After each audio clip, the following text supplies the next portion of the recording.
The wind cuts through the empty street like a blade, carrying snow sideways under the glow of a single street lamp. Most people would have driven past without a second glance. But something about the shape under the light makes him slow down. Small, motionless, wrong for this place. He tells himself, it's probably nothing. Just a shadow, just his tired eyes playing tricks after a long shift. But he stops the car anyway. When he steps out, the cold hits him like a wall. His breath fogs in front of his face as he walks toward the lump of fur pressed against the curb. At first, he thinks it's a kitten. Some poor stray caught in the worst cold snap the town has seen in years. He crouches down, hands already reaching, but then he sees the markings. Tufted ears, a spotted coat, too wild, too sharp to belong to any house cat. The paws are oversized, the face broad and angular. His mind catches up slowly. This isn't a kitten, it's a bobcat, a baby, and it's not moving. He touches it carefully, half expecting it to lash out or bolt, but the kitten doesn't react. Its body is stiff with cold, its breathing so shallow he has to press his palm against its side to feel the faint rise and fall. The snow beneath it is stained dark, where the kitten has been lying for who knows how long. There's no time to think, no time to call anyone. He strips off his coat, wraps the tiny body inside, and runs back to the car.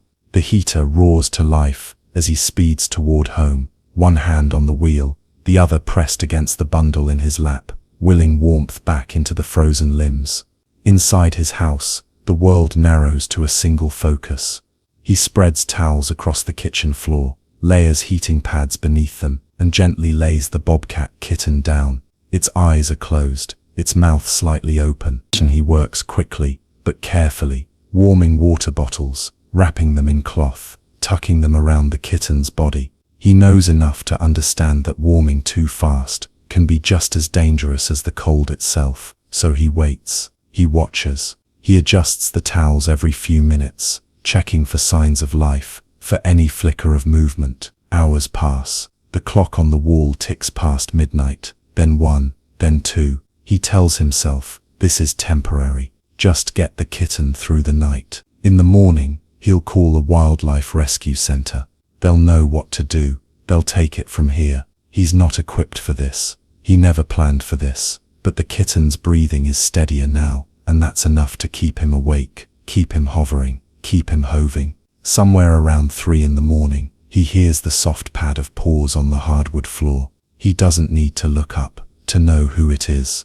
Milo, his cat, a grey tabby with wise amber eyes, has been watching from the hallway for the past hour. Milo is cautious by nature, wary of strangers, slow to trust. But now he steps into the kitchen, moving with deliberate care, his gaze fixed on the small wild creature wrapped in towels. The man holds his breath. He expects Milo to arch his back, to flee. Bobcats are predators. Even a kitten carries the scent of something dangerous, something that doesn't belong in a living room. But Milo doesn't run. He approaches slowly, ears forward, tail low. He sniffs the air. He circles the towels once, twice. Then, without hesitation, he lowers his head and begins to groom the bobcat's frozen ears. The man stares, unable to move. Milo's rough tongue works gently over the kitten's fur, warming the delicate tips of its ears, cleaning away the frost and grime. Soothe. The bobcat doesn't stir, but its breathing seems to deepen. Milo settles beside it, curling his body around the tiny form, his purr a low, steady rumble in the silent kitchen. The man doesn't understand it. He's watched nature documentaries. He knows the rules. House cats don't adopt wild predators. They don't risk themselves for strangers. They don't choose to protect something that could one day overpower them. But Milo isn't following the rules. Milo is choosing something else, something instinctive, something ancient, something the man can't name but can only witness. He sits back against the cabinet, exhaustion pulling at his bones, and watches the two of them together. The bobcat kitten, barely alive an hour ago, now wrapped in the warmth of a stranger's care, and Milo, the house cat who should have been afraid, lying beside him like a mother who's always known this moment would come. The man closes his eyes for just a moment. So, he tells himself again, just one night, that's all this has to be. But somewhere in the back of his mind, a quiet voice wonders if Milo already knows the truth, that some rescues don't end at sunrise, that some bonds are made in the coldest hours, when the world is silent, and all that matters is the warmth you can give, and that sometimes one night is just the beginning. Morning light filters through the kitchen window, pale and cold. The man wakes on the floor, his neck stiff, his back aching. For a moment, he forgets where he is. Then he sees them. Milo is curled tightly around the bobcat kitten, his body forming a protective crescent. The kitten's head rests against Milo's chest, rising and falling with each breath. Its eyes are still closed, but its paws twitch, tiny dreaming movements. The man watches, afraid to disturb them, afraid to break whatever fragile spell has taken hold. By afternoon, the bobcat is stronger. It lifts its head, blinks slowly at the light, and tries to stand. Its legs wobble, but it doesn't fall. Milo is there immediately, pressing his nose against the kitten's side, steadying it. The man reaches for his phone to call the rescue center, but before he can dial, Milo meows loud, insistent, and begins grooming the bobcat again. So, the days that follow blur together. The man tries to create boundaries. He sets up a separate space for the bobcat, thinking Milo will appreciate the distance. But every time he checks, Milo has found his way back inside, curled around the kitten, purring. When the bobcat cries, a high, lonely sound, Milo responds with soft chirps, as if translating comfort into a language both of them understand. The bobcat begins to eat, solid food at first, then more. It chews on furniture legs, testing its growing teeth. It learns to walk without stumbling, then to run, short, clumsy bursts across the living room floor. And Milo is always nearby, teaching without words. Head bumps for greeting, slow blinks for trust, gentle bats of the paw during play. But the wildness is there too. The bobcat pounces with a precision no house cat possesses. It climbs curtains in seconds, perches on high shelves, watches the world outside with eyes that track every movement. The man sees it, the split identity growing inside this small creature, half domesticated, half untamed. One evening, he tries again to separate them. For safety, he tells himself, for Milo's sake. But when he closes the door between them, both animals cry out. The bobcat claws at the wood. Milo paces outside yowling, refusing to leave. The man opens the door. They reunite, like long-lost family, pressing their foreheads together, grooming each other's faces. The man sits on the couch and watches them play. The bobcat is growing fast, its paws already too large, its legs too long. This isn't temporary anymore. He knows it. Milo knows it. Milo knows it. And somewhere deep inside, beneath the worry and the responsibility, the man realizes he doesn't want it to be. Something unusual is unfolding here. Something he can't quite name. A bond that shouldn't exist, but does. And with each passing day, it becomes harder to imagine letting go. 3 weeks pass, and the bobcat is no longer a kitten. Its legs have lengthened, its shoulders broad. The soft, spotted fur now ripples over lean muscle. When it jumps, it clears the couch in a single bound. When it plays, the force behind its paws is no longer gentle. When it plays, the force behind its paws is no longer gentle. Milo still wrestles with him, but the man notices the shift. The bobcat pins Milo more often now, holds him down longer never pulls away. He trusts completely, even when the play grows rough. The man watches, heart in his throat. Read even when the play grows rough. The man watches, heart in his throat, ready to intervene. But Milo always emerges unharmed, purring, ready for another round. The man finally makes another round. The man finally makes the call. The Wildlife Rehabilitation Center listens to his story, asks questions about the bobcat's health, his behavior, his readiness. They tell him what he already knows. The bobcat is strong enough now, healthy enough. It's time to begin the transition back to the wild.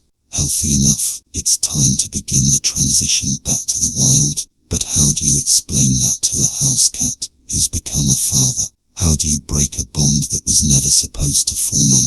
The man builds an enclosure in the yard, tall fencing. The man builds an enclosure in the yard, tall fencing, climbing platforms, space to roam.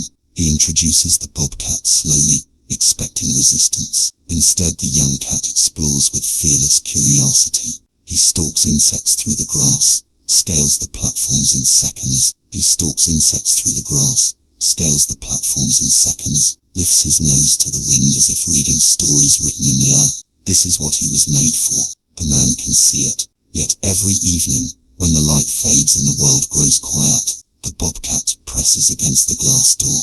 His eyes search the house. His ears swivel at every sound. His ears swivel at every sound. And when Milo appears on the other side, they sit together, separated by glass, but connected by something separated by glass, but connected by something stronger.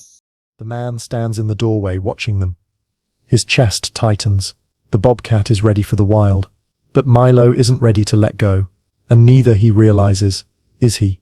He thinks about the night he found the bobcat frozen, alone, nearly lost. He thinks about Milo's immediate, inexplicable love.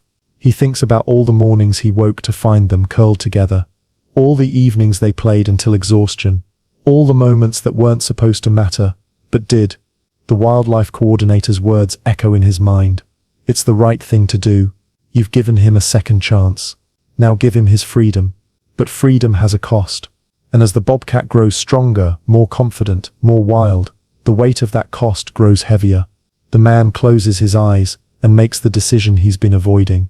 Spring is coming. The forest is waking. And when it does, he'll have to say goodbye, even if it breaks both their hearts. Spring arrives with birdsong and budding trees. The bobcat is nearly full-grown now, powerful, graceful, undeniably wild. The man has delayed this moment as long as he can. But the wildlife staff are here, and there's no more time left. They walk the enclosure together one last time, the man, Milo, and the bobcat. The young cat nuzzles Milo's face, then presses his forehead against the man's hand. It's a gesture so tender, so deliberate, that the man has to look away. The staff open the gate. The bobcat hesitates, glances back once, then steps into the forest. Within seconds he's gone, swallowed by shadows and new green leaves. The silence in the house is unbearable. Milo wanders from room to room, crying softly. He checks the enclosure. He waits by the glass door. He sleeps in the spot where the bobcat used to curl beside him, and his small body looks impossibly alone. The man wonders if he's made a terrible mistake. If saving a life was worth breaking two hearts. Weeks pass. The crying fades, but Milo's routines remain hollow. Then one morning, the man remembers the trail camera he'd mounted near the tree line months ago. He retrieves the SD card, expecting nothing.